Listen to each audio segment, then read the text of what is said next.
mga babala na maaaring nagsisimula na ang malawakang dayaan sa halalan ng alyansa.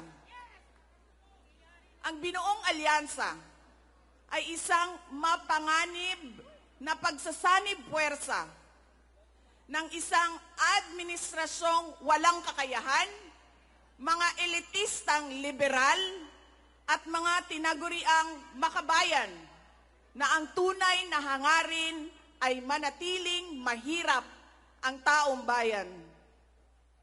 Isang alyansa na handang ibalik tayo sa kadiliman ng narco-politics, sa bangungot ng Typhoon Yolanda, kung saan ang mga Pilipino ay iniwan sa ulan, sa gutom, at sa kawalang malasakit. Ito ang alyansang muli nais nating alipinin gamit ang kahirapan, kasinungalingan, at kapangyarihan. Sa May 12, bumoto tayo ng may buong dangal. Bumoto tayo ng may tapang.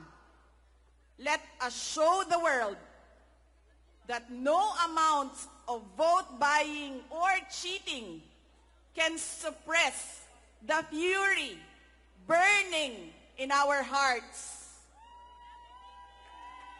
Time and again, you have heard me say, God save the Philippines. Ngayong Lunes, bumoto tayo ng diretso, and let us all save the Philippines. Ako si Inday Sara Duterte, isang botante. Syukran.